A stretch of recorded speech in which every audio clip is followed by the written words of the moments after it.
Magandang buhay, tourist.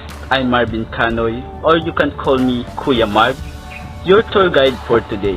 On behalf of Travel and Tour, I would like to welcome you all. And while we are heading to our destination, I would like to take a minute to familiarize you with the area and discuss some brief safety precautions. First, I ask that you remain in seat until we reach our destination. Second, always follow the itinerary that is always given to you and always stay within the group.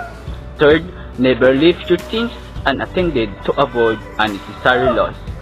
Lastly, never forget a bus number, which is number 2. And now, we are here in our first destination, Manila Rizal Park.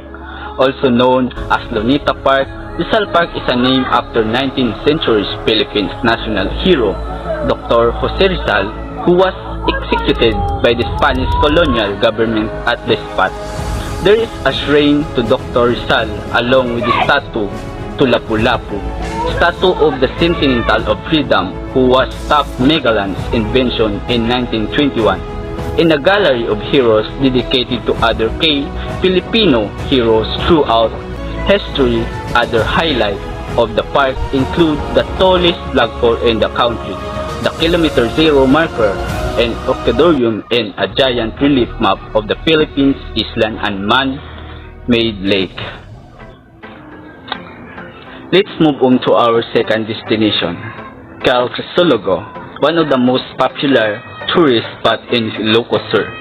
Cal Crisologo looks like it was taken out of a movie scene, with its central homes and cobblestone street that perfectly capture the Spanish colonial period. Whether you are walking through the historic street or taking a leisurely ride on a calesa or horse-drawn carriage, Cal Crisologo is the most visited for any tourist going to Vegan. Many of the houses that line Cal Crisologo offer even more beyond their architectural marvels. Some have opened their houses to tourists who want to find out more about their stories, while others have been turned into retail and local delicacies. And of course, there are many locations around the street that's perfect for quick photo. On top of its architectural and historical beauty, Cal Crisologo even has a dramatic love story behind it to add its flair. A commonly told tale by local tour guides is that a Japanese general fell in love with a local Filipina. In this relationship was spared Cal Crisologo and the city of Vegan as whole from bombing during World War II, while it's unknown what happened to the general and his lover. Their love story continues to live on Cal Crisologo Tower structure. Our next destination, University of Santo Tomas. The list of the old historical buildings in the Philippines is never complete without the University of Santo Tomas in Manila. Founded on April 28, 1611, the University of Santo Tomas is one of the oldest exciting universities and holds the oldest extant universities charter in the Philippines. In Asia, University of Santo Tomas has produced 4 presidents of the Philippines, namely Manuel L. Quezon, Sergio Osmeña, Jose P. Laurel, and Diosdado Macapagal.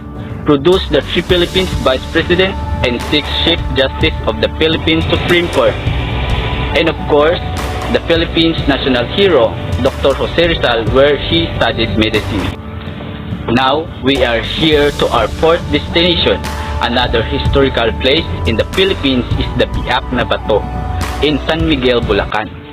This is the famous landmark in the Philippines where Emilio Aguinaldo and other revolutionaries established the Biak na Bato Republic to be free from Spaniards surrounding the southern edge of the Sierra Madre Range, located a few kilometers from San Miguel, Bulacan.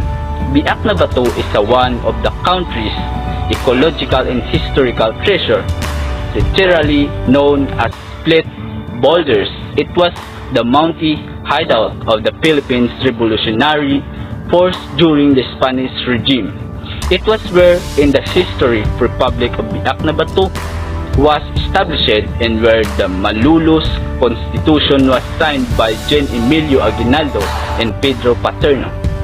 The challenging rock formation of the park appealed to the adventurous spirit of tourists. The 2,100 hectares national park offers various ecological attractions, including hanging bridge and staircases connecting rivers and caves, winding streams and cascading waterfalls and thick forests.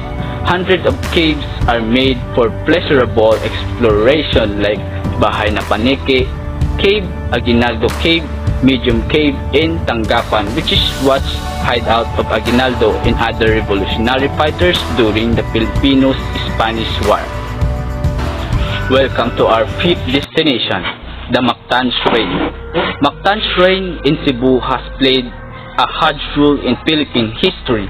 This is the site of the Battle of Mactan, where the Datu Lapu-Lapu defeated the Portuguese explorer Ferdinand Magellan in 1521. The Mactan Shrine is the one of the famous Philippines landmarks and was built in honor of Lapu-Lapu. Ferdinand Magellan had been successful in bringing the Christianity to the people of Cebu.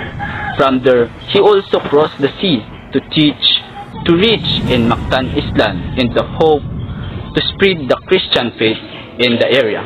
But before reaching the shore, Magellan was killed along with his Christian soldiers by the Mactan Island chieftain Lapu-Lapu, who led his men-arms with spear, sword, and shield for the Battle of Supremacy and Freedom on the April 27, 1521.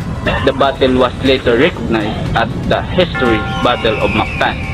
Magellan's body was never recovered, and in the year 1866, they built a monument in the post where they believed he was slain, honoring Magellan as a great explorer. The marker is called the Magellan Marker or Magellan Shrine and is located inside the Mactan Shrine. The memorial tower made of the coral stone is an obelisk approximately 30 meters high. The phrase Glorias Españolas was put there, which means glory to Spain. Our sixth destination is Intramuros.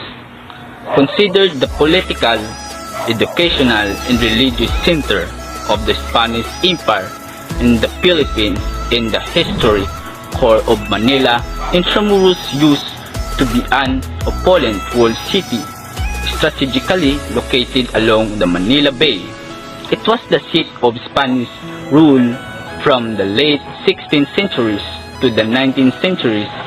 The walls were constructed between 1590 and 1872, encompassing what was then the entire city of Manila.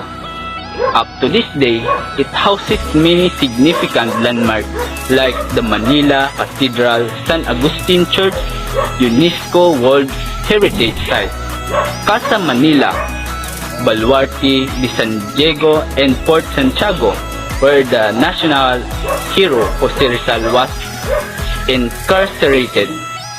The original campuses of the University of Santo Tomas and Ateneo de Manila used to be within the fortified city until the first half of the 20th century. There are still well-preserved structures like a cobblestone street, part of the walls, and other buildings. Location: Intramuros, 5th District of Manila, Manila, NCR. Our seventh destination is Cagsawa Ruin Albay. Remember the iconic photo of Church Tower, or what left of it, buried in volcano ash with the temperamental but pictures Mayon volcano in the background. The late 16th century, Cagsawa Church was established by the Franciscan missionaries. The first structure was borne down by the Dutch pirates in the 17th century. It was reconstructed in the 18th century. However, the eruption of the Mayon volcano destroyed the church along with the rest of town. In the early 19th century, what we see today is what was left of the church. A portion of its tower, the Kagsawa Ruin Park, is co-managed and co-maintained by the municipal government of Daraga and the National Museum of the Philippines. It is one of the most visited tourist attractions in Albay. While there, visit the Kagsawa National Museum showcasing photo of the Mayon eruptions and other related collections. Insert it the popular attraction. There are several souvenir shops and stalls in the vicinity. Now, we are here to our 8th, the Malacañang Palace. Malacañang Palace is the official residence and office of the President of the Philippines. It has served numerous leaders from the Spanish Governor Generals to the President of the Republic of the Philippines. The vast palace complex, the result of numerous renovation and expansions, encompasses many office buildings, mansions, parks, and gardens. Most of them follow the neoclassical and bahay na bato architectural style.